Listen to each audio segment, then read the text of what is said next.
Have you ever wondered what would happen if only the Tri-Titan existed in the Skibidi Wars? How would this change affect the other Alliance members, like, for example, the agents? Or in general, how would it affect the entire storyline? Keep in mind that for these kinds of videos, the absence of other Titans only applies to the Alliance side, meaning Titans like the sonar, speaker, TV, and the rest wouldn't exist. But the Titans and villains from the mutant side would be pretty much alive and ready to throw hands. You get what I mean. Now that's out of the way. Let's get right to it.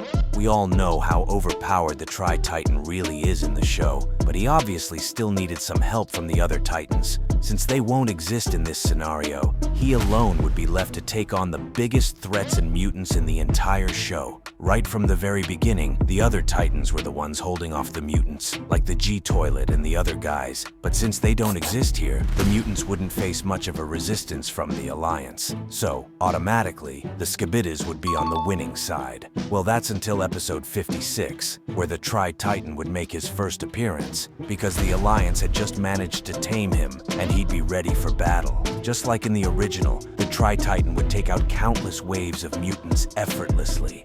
And even when the G-Toilet would be called in to make things more difficult, I still think the Tri-Titan in base form is strong enough to take him down. So, Jimmy would be defeated easily in this scenario as well, and would be taken to the secret location for research. It'd be all fun and games until episode 61, where the Toilet Emperor invaded the speaker base. Because in the original, the Speaker Titan was there to hold him off, at least a little, until the Tri-Titan came in. And since he doesn't really exist here, I doubt the Speaker agents in the base would be strong enough to hold him off. Knowing this, the Toilet Emperor would massively destroy parts of the base before the Tri-Titan comes in, and that wouldn't be good, as some Speaker agents would have already been eliminated in the process. However, things would go the same from there, with the Toilet Emperor having to retreat and the Driller Worm doing its thing.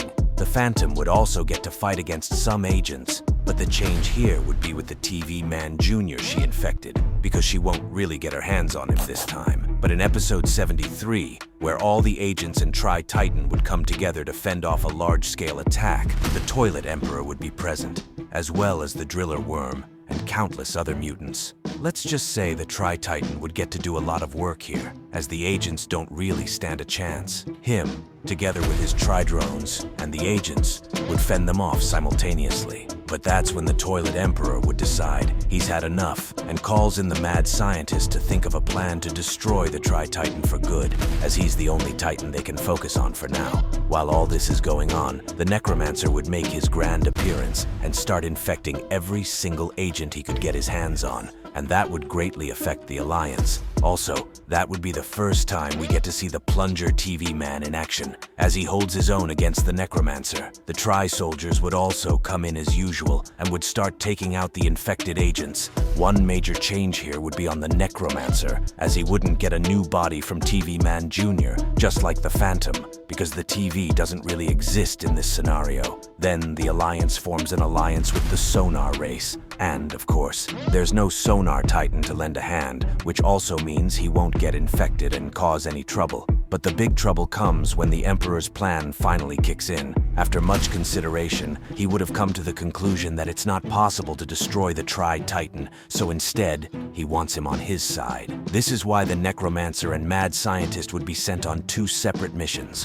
First, to try and infect the Tri-Titan, and next, to recover Jimmy in the process. So the Necromancer starts by causing a little trouble to lure the Tri-Titan out, which actually works because the big guy charges right into battle without much thought, but he gets ambushed by the Mad Scientist and his minions. We all know how easily the base Tri-Titan would take them out, but that's kind of the point, cause he's now distracted, allowing the Mad Scientist to buy some time for the Plague Toilet to land a surprise attack from behind to try and infect him using the usual parasite method. But this wouldn't work due to the Tri-Titan's tough armor, similar to what happened with the base clock. But they decide to go with Plan B, which is using the Phantom's hypnosis to get the job done. And this would actually kinda work, but before it happens, it alerts the headquarters because it's totally crazy. And at any moment from now, it could all be over, as the agents wouldn't make it in time. However, there's one crazy method to make things right, but it's really dangerous because it overcharges the Tri-Titan and could make him unstable. So they decide to use it, as there's not much of an option left. This forces the Tri-Titan to enter his unleashed form, and at the same time enter his true form. The energy from this transformation alone is enough to destroy massive parts of the battlefield and characters who were too close, like the mad scientist and plague doctor. They won't make it out in one piece. The Necromancer is shocked because he barely escaped, and he sees the monster the Alliance just created. He returns back to the Emperor to explain what had happened. The Alliance, on the other hand, would also be terrified because now they've lost all control of the Tri-Titan,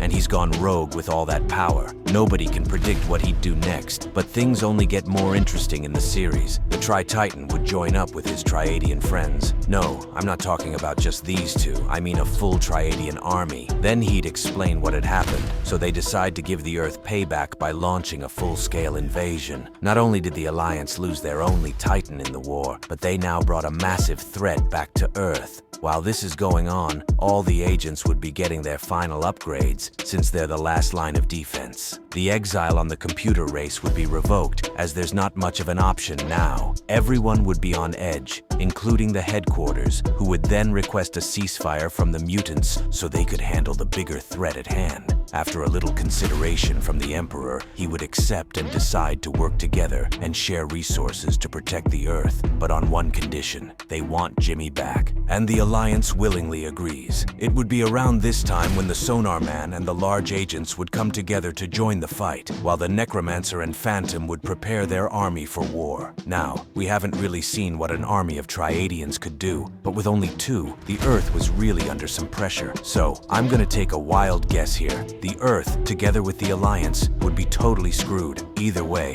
what do you all think? Would the Necromancer working together with the Alliance be strong enough to fend off a Triadian invasion, or not? Check out this video to see what happens if the Clock Titan replaced the Tri-Titan in the Skibidi Wars.